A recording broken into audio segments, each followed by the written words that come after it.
Hello, Planeswalkers. Welcome to the Lotus Archives, the heart of arcane knowledge and the realm of Magic the Gathering. Guided by the sages at KLVD Studios, embark on a journey through ancient scrolls and powerful spells. From deck-building enchantments to legendary battlefield stories, we bring you the wisdom and wonder of Commander. Whether you're a master mage or just tapping into your powers, the mysteries of the multiverse are yours to discover. Let the magic begin. Hello, Planeswalkers! Welcome back to the next episode of the Lotus Archives. As always, I am Kava. What's up, everybody? This is Jack. And this week, we are going to show everyone how not to be sore losers. Joking. There's a fine line. Joking and not joking. Yeah. There's a fine line in the art of losing. It's a very tricky art. It takes many years to master. And there's a couple different mindsets to the art of losing. But at the end of the day, you're still playing a card game that you love. So right.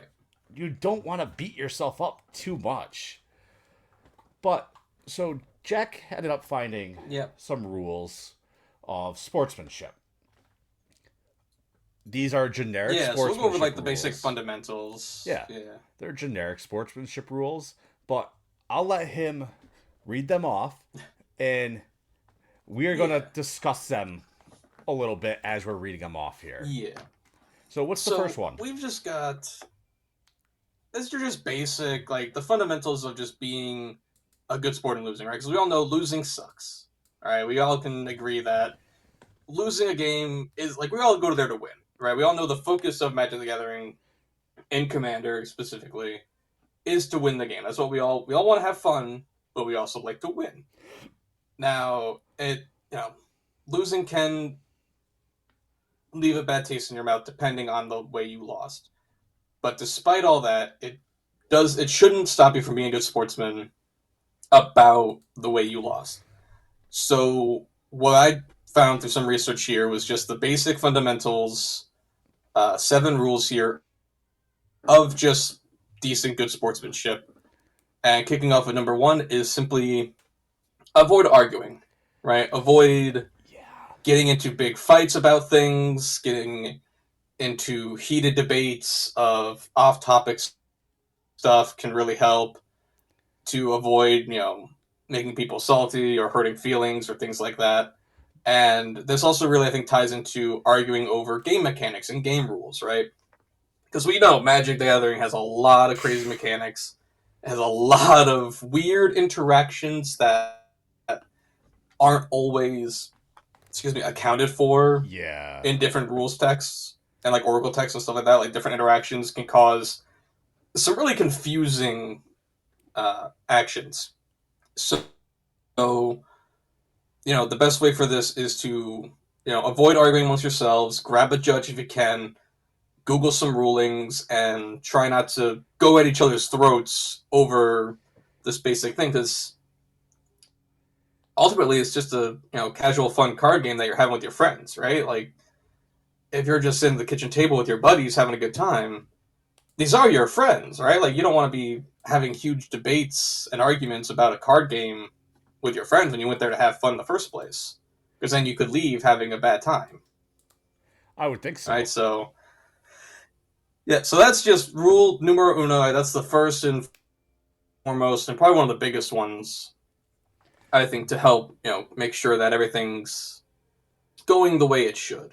What are your thoughts? I mean, with the whole not arguing thing, I think with that, there should be certain topics are off limit when you're talking. Especially if you're not, 100% with a group of friends that you all know. Right, if you're just if you went to an F&M or something, keep things focused on the game, right? Don't talk politics, and politics as in real world politics. Yeah, we definitely want to avoid those. The last thing especially in today's climate. Yeah, the last thing I want to do when I'm sitting down playing Magic is talk about real world shit. Like, I don't even want to think Yeah, about that. this is all to escape. Yeah. This is Like- an escape. We want to play a game. We want to have fun. We don't want to think about the real world. Yeah, I don't care if It's you're messed up as it is. Yeah, I don't care if you're far Whatever, right, far yeah. left, far north, far south. I don't give a Yeah. shit when I'm sitting down playing Magic. Yeah. We just want to play the game and have fun. Because there's So that can tie actually well into the second rule of everyone should have a chance to play. Right? So no matter what, everybody that wants to play the game should be able to play the game. You know, no matter where you're at, you know, on any side of anything, everyone that gets to go into playing these games should be able to. And I think this can actually really tie into what decks somebody brings to the table at FNM. Right, like this is really, I think, primarily for don't castrate somebody or don't deny somebody just because they have a commander that you personally don't like. Yeah. Right? Like if somebody shows up with a Grand Arbiter Augustine deck, say I'm going to an FNM, right? And I despise Grand Arbiter, and I know exactly what the Grand Arbiter is going to do. I know what their deck is. I know their list top to bottom. Even if, like, just because they're building it or like they're coming to play it, I'm not going to say I refuse to play you. Get out of my pod. That's not going to happen. Yeah, it's not worth I'm it. just going to play what I play. I'm going to find one of my decks that might stand a decent chance, you know. Not just going to flat out counter pick them, you know, that's just a rude thing to do as well. But I'm going to, you know, pull out something I have that could possibly, in my mind, compete decently with it, right? And we're going to play and we're going to see what happens. You know, you don't want to just immediately make somebody feel bad because of what they're playing versus what you have, right? Just because your own personal biases is against that. Like, oh, I never play a Stacks. Stacks is evil. I would never touch it. Like, that's great for you, but somebody might really love it. Yeah, I'm looking at you, pal. I'm looking right over at you. I see you. I see you there. I see you, Stacks players. I appreciate you, but you're assholes. But I still won't deny you the table. I'll still let you come and play, and we'll have a good time anyway. Even if my shit costs 10, and I'm a little salty, I'll still see past it to have a good time anyway. And that's one of those things where you can't look at freaking, like, yes, different archetypes are a pain in the ass to play against. I know Stacks are a pain in the ass to play against. Hence, why I don't. I get some dirty looks with my slivers. My slivers get some dirty looks, and I get it. I get why slivers get dirty looks. Exactly. I know why people are a little, you know, iffy about the slivers, the boogeymen. Like, but I've yet to be castrated or I've yet to be denied a table when I pull out my sliver deck, which is amazing. I greatly appreciate that. Yeah. At my FNMs. Because you should be able to play any Absolutely. deck you want that's within the bracket. Yes. If you go in and you're like, hey, we're all going to play a 3, then, okay, we're all playing 3s, and despite whatever commander they play out, as the game's going on, if we're all saying, okay, we're all keeping pace with each other, we're all doing this, then that's that, and that's pretty good. And this then goes into, like, each of these goes into the next, which is a really good thing about the sportsmanship stuff, is the play fairly. Yes. Right? Simple, play fair, right? Don't try to pull some coy little thing out of your ass about this, that, or something else with your deck. Call your deck what it is. Don't try to either sugarcoat or lowball it or highball it.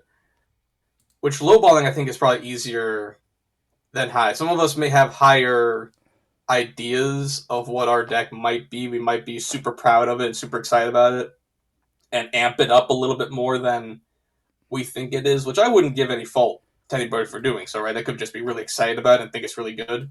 Oh, exactly. But then this can come into the, you know, be cautious of that, because if it turns out not as on par with,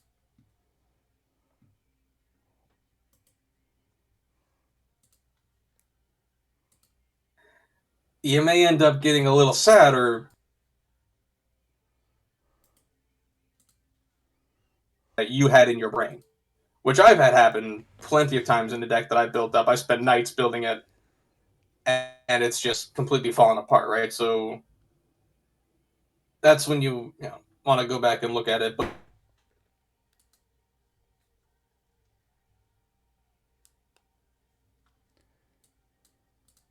don't. And you won't always assume that like everyone's playing on the same board, like everyone's playing on the same playing field, on the same level. That's really where this comes in. I'd say just make sure that we're all playing some like you're not. If I say I'm bringing a goofy, one deck to a board, I would hope that the rest of the table can play as close to my thing as possible, but I can't always assume that everybody else has the same style of goofy deck that I do. So if you're bringing a fun little one deck to a table, you got to be aware that maybe some other people may not have that to match you. But then on their end, I would hope that they would do their best to, maybe not just pub stomp you, right? Like you don't want to just immediately crap all over them just because they want to be goofy. You know what I mean? Exactly.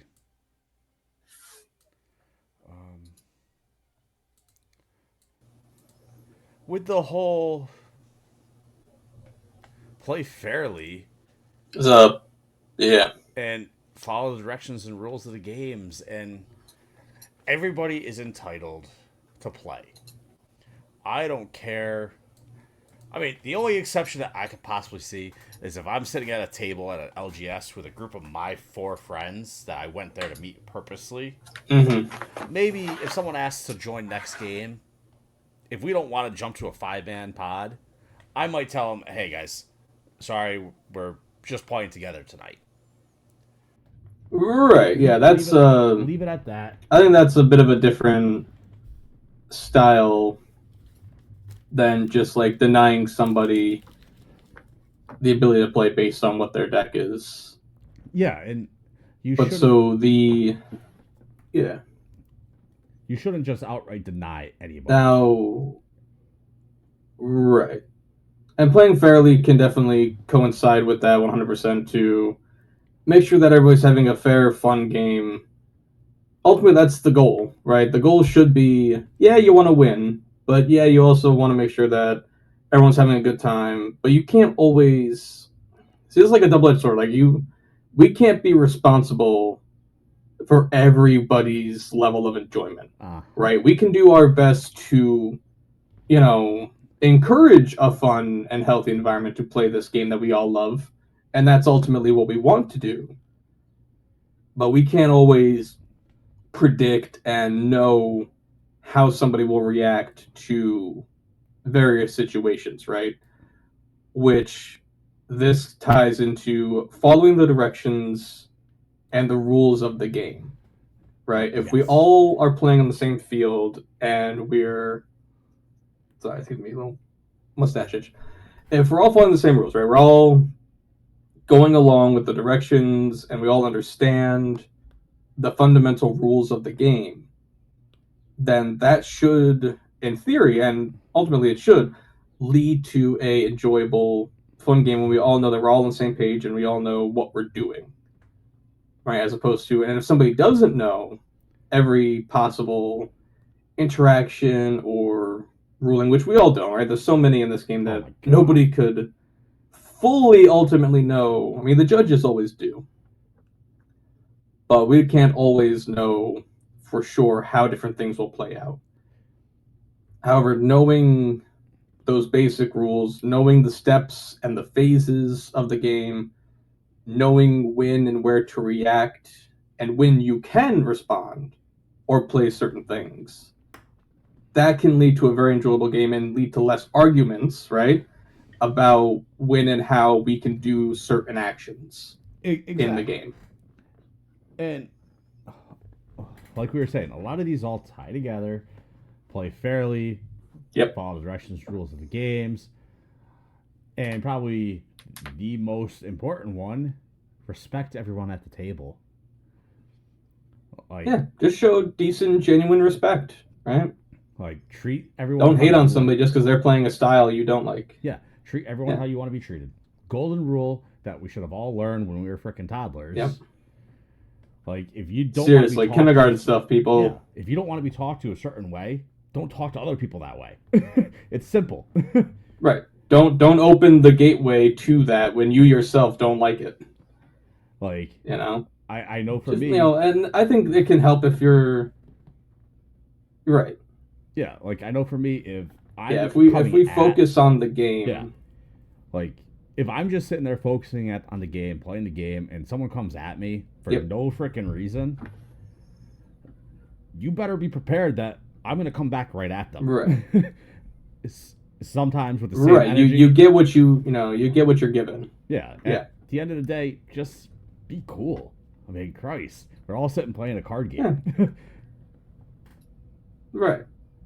Which it can be tough, right? When certain things happen in games, you know, maybe you feel wrongly targeted, or you feel like, you know, something's kind of gone off, right? Like maybe you're getting land flooded and you're just not able to play your cards, and you had this great idea of something. You know, to anyone in that position, the other players should hopefully and, you know, properly show you the respect of like, oh, man, that really sucks. You know, let's, you know, we'll get through this game and then we'll shuffle up and get through. Like, help your fellow player maybe figure out why they were struggling. Exactly. Right? Like maybe try to walk them through like, oh, I see you were mana screwed that whole game and you had all these cool cards in your hand, but you couldn't play them. Well, let me help and figure out why that was the case. Exactly. You know, so like the burden can also be on the opponents of you. Is like, you know, they can always help you out and be like, well, shit, man, that really sucks.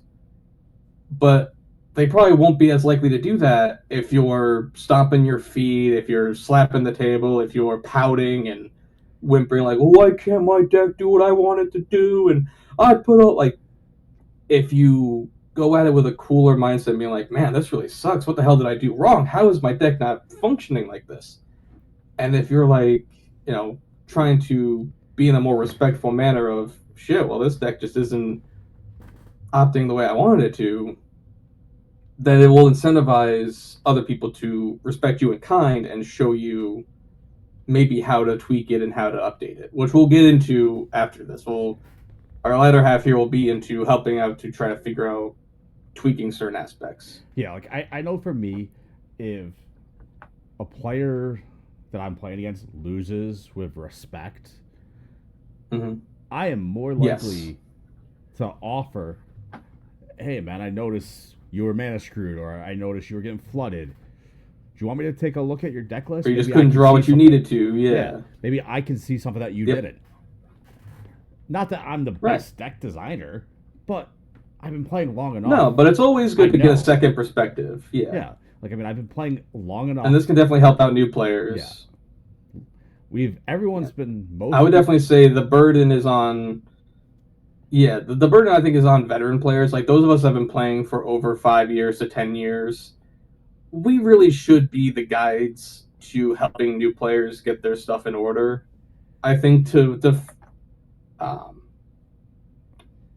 the... Not formulate. Encourage and... Fuck, I had the word for it. Oh, it's going to drive me nuts. Well, I guess encourage. We'll go with encourage. Yeah, as encourage players, a healthy game state. Yeah, as veteran players, it's our responsibility to build up these newer players, because no one wants to play a game where, the brackets are aligned. We've gone into discussions in the past how the brackets are a guideline. Not going to get into that now, but you could build a deck. They're not 100% concrete, but they're good guidelines. Yeah, you could build a deck and you might not have enough card draw, or you might not have enough removal, or whatever reason. Yep. As a newer player, you might not realize that. Whereas someone that's been playing for 5 to 10 years, if not longer, they might automatically look at that and be like, we'll know. No, no, you need more. Yep. And it's our responsibility as veterans to help. Otherwise, this game's going to die off. Yep. Or it's going to be so gate kept that no one's going to want to play anymore. Yeah, I mean, that's not good. We got this. We definitely don't want that. Influx of players from Final Fantasy and Lord of the Rings, Yep. and And Dungeons Spider-Man Dragons, and all Spider-Man. this. Yep. This is the biggest I have personally ever seen Magic the Gathering in pop culture. I love it. It's amazing. Love Again, it. all these new players, show them respect. They're not going to know all the rules. Yeah. Like, offer to explain something. But don't treat them like a child either, though. Exactly. And I think the other side of that coin is like, don't. And coming from somebody who's been a teacher or had been a teacher for many years, the way to go about respecting them and showing them, there's a fine line to it where it's all a matter of respect, which we can't say that word enough. Take a shot every time we said it, you'll be on the floor. It's just a matter of showing them the lines, right? No. It's like connect the dots, basically, right? You want to just show them the connections between, hey, if you have X plus Y, you'll get to Z. Exactly. Right? And try not to make it seem as complicated as it is. And whatever you do. So along the same lines of respecting the players.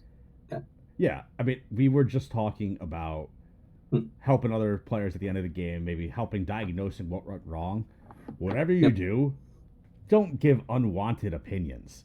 If someone just says, yeah, no, I'm not really good. Right. I'm not really interested.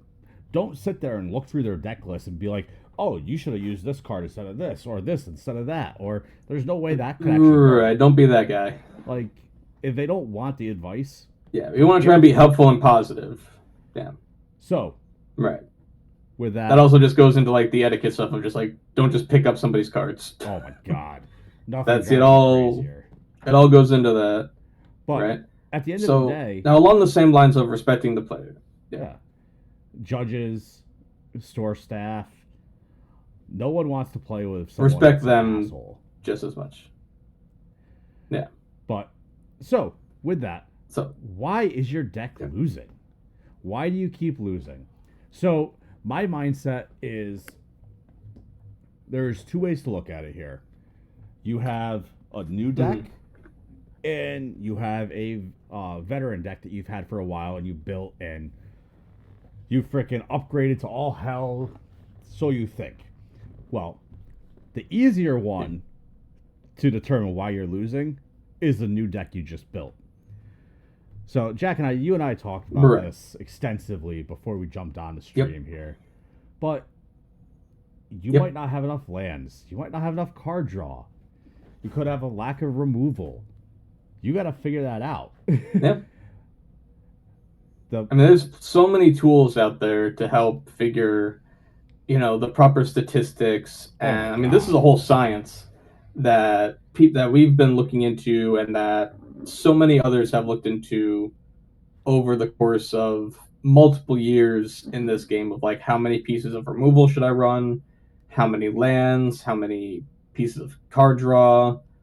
And just all the different means of, how to pull off the win con that you want to pull off. And that can actually probably be, I would say that's step number one, right? So you go to your FNM, you lose every game, right? We'll just kick it off with that. You lose every single match at your FNM. Why, right? Why would that have happened?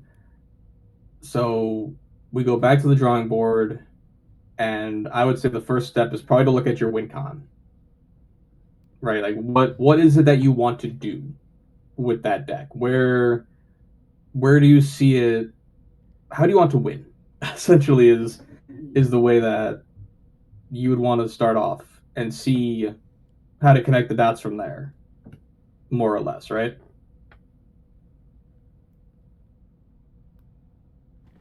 But did you freeze on me? No, that was your cue to chime in and give your thoughts. I zoned out on connecting the dots to so like the win con, right? Like win con should probably be your first step, right? Yeah. Like on when you're fixing up the deck and trying to figure out why you lose, you probably want to start with how do you want to win. Yeah. And then go from there. Because some decks don't need the same number of lands or the same number of things that others based on their win con. right? An elf deck won't need the same number of lands that a Lightfall deck does. Oh, hell no. So, right, you want to look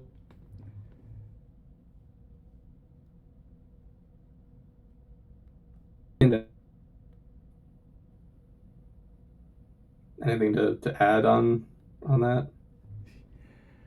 You froze a little bit, but yeah. Okay.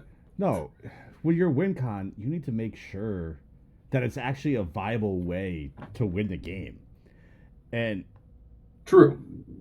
you might think you have a win con, but in reality, you're just stalling the game out longer, hoping someone else wins.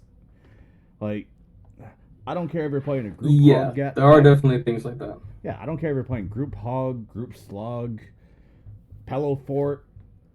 If you don't have a way to win, why are you playing? Like, your deck is not going to do well. But I also am a firm believer that just because you lose with the same deck 3 to 4 times in a row, there might not be something wrong with your actual deck. Either A, it could be your opponent is better than you, and they're a better chess player than you. It happens. Oh, the problem can't be me, right? I did everything correct. I couldn't be the problem. Like, I know. No, it could be your skill level. Yeah. It could be you maybe just misplayed. Like, I have played certain. And that's. Yeah, I played against players that they were beating me all day, and I told them, I'm like, you know what? I'm not sure what's going on with my deck. It doesn't seem to be working how I need it to. Would you mind playing it for a game and telling me what you think is wrong? I could be. And there's been times when they've kicked my ass with my deck that I built, doing the same exact thing I was just trying to do, and I couldn't do it. Right. So at that point, it could just be that you don't see the lines. You know, it could be that. Yeah. Did I misplay?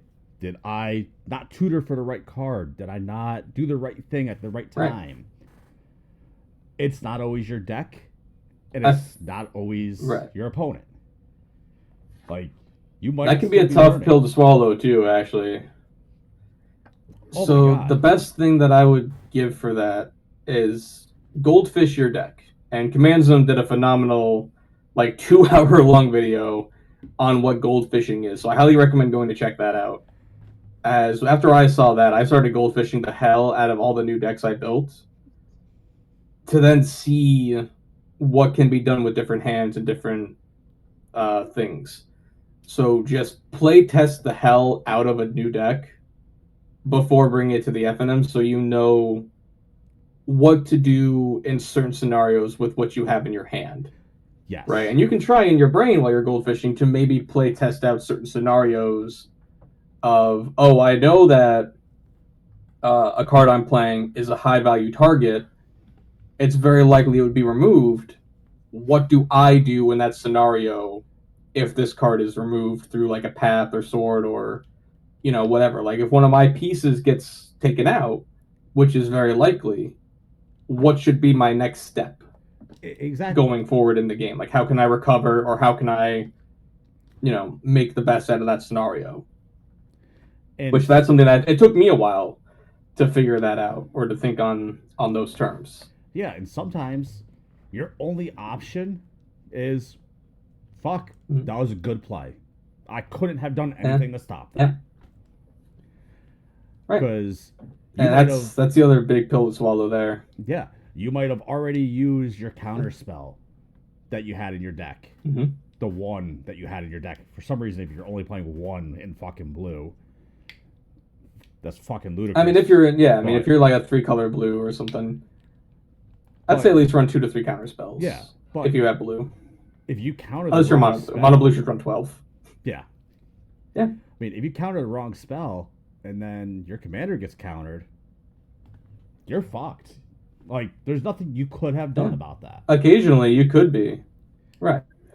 And I would say after the game is done, that's something you can talk to the pod about and be like, hey, do you guys think I could have countered something else? Do you think I should have held on to it? Was my threat assessment off? That's a great conversation to have with those in your pod if they've been playing longer, or if they might have other insights of like, hey, what do you guys think of this threat assessment I did? Should I maybe have targeted something else? And going about that in a respectful and proper manner is the key to growing as a player. Exactly. I would say. And unfortunately, you have to have a good relationship with your pod, because if you're that a helps. player in your pod is just going to tell you, no, you're a fucking loser, then I'm not going to want to play with don't you. Be that guy, though. Yeah, but don't be that guy. Avoid that guy. There's always going to be that guy. Yes, and hopefully. And if you can't identify that guy in the room, it's you. Yeah. So like I said, like if you can't identify him, it's probably you, and you probably got to think about your life. Yeah. So newer decks are a lot easier to distinguish on what's going wrong. Right. Older decks that it's easier to make cuts, I think. If you've got a deck, newer decks, it's so much easier. Like lifelong decks that you've messed around. Yeah. Newer decks, you don't have attachments to cards. Oh, well, this game won me this one game one time 20 years ago, so I want to keep it in this deck. Right. Older decks. Right, there's no nostalgia in the new cards. Yeah. Older decks is a lot tougher because there is nostalgia involved. But on the same token, I was mentioning I had a Yasova Dragonclaw deck, and I called it my Steal Your Shit deck. It was a theft deck. Oh, yeah. That thing was rude. Yeah. It was fun as hell. But I was looking at it the other day. That thing wouldn't even beat a precon nowadays in terms of power level. Right. So that is a thing to consider, as we've seen, the newest precons creeping up these days, being printed with these combos and these different means of, ending the game. And they've started having better overall things in them to compete with, various things. So looking at a deck from, 10, 15 years ago, you might have to upgrade it a little bit, and you might have to tweak it to add in newer cards that do what you want to do, but better. Right? So, and that can be tough because you're looking at these old cards like, oh, well, this one, I always love the look of it. I love the feel of it. I like what it does. And it can be tough to just, immediately cut it for some random new piece that, you see elsewhere. And it's like, well, why did they have to go and print that? It was so good with this. And, I had that with my werewolf deck. It's like, I like that way the old werewolves worked. And now we got all these new werewolves that sometimes don't play nice, and it drives me nuts. But ultimately, those can be decks that are just for fun, and you just pull out when you want to be goofy. Yeah. I mean, like we were saying, it makes it a lot harder when you have attachments to decks. It also makes it a lot harder to figure out what's going wrong. Because 2 years ago... If you spend so much time tuning it... Yeah, even 2 years ago, the deck could have been great, and it could have been perfect. But deck building changes almost every quarter year of the year. So every 4 months, it seems like deck building is changing, and the strategies involved. So... Like, I have a few decks. For the most part, certain stuff. Like, there's a reason why Command Zone puts out a new episode of their deck building template every year or two. Because it changes. I mean... Yeah, it alters, new ideas come out, new philosophies. Yeah. Like, I remember Mana Rocks and board wipes. If you didn't have 2 to 3 board wipes in your deck... According to Command Zone, back when I first started, you're not playing right. Like, the deck's not built right. Right. Nowadays, you might see 1, if any. But I think that might be changing now again. Right. That's going to be altering it because now we got all the ward cards that have been coming out recently. So, before ward was a thing, you'd likely go down to maybe 1 to 2 board wipes. Just to, like, avoid prolonging the game to such, ridiculous amounts. But nowadays we're seeing so many different ward, single card protection effects that make it difficult to remove just a single target, that now it's like, okay, well, at this point it's board wipe or bust, and now I maybe need to have 4 to 5 board wipes in my deck in terms of like cards that can remove multiple types of permanents, right? You'd want to have things that can remove enchantments, creatures, artifacts. Not so much planeswalkers, actually. I've seen less planeswalkers in decks as time's gone on, actually. I have too. Even in decks that, like, if you go to statistics in EDHREC, right, has like statistics, their little chart, their flow chart of like what number or percentage of cards you should have in your thing. Even that's gone down in precons for new commanders. Not planeswalkers. Rather, the number's gone from like maybe 2 to 3 to just 1 to maybe 0. You know, some of them just aren't running. They just don't need them. You know, you can do what you want to do without the planeswalkers. Yeah, So, I've noticed that significantly. it's interesting to see. Yeah. And it's Now, of course, you know, yeah. No, go ahead with your thought. No, my train left the station. Okay. That left the train. I mean, it was more so just like if it goes on like the respect thing of the thought I just had, because I'd seen a few shorts here and there.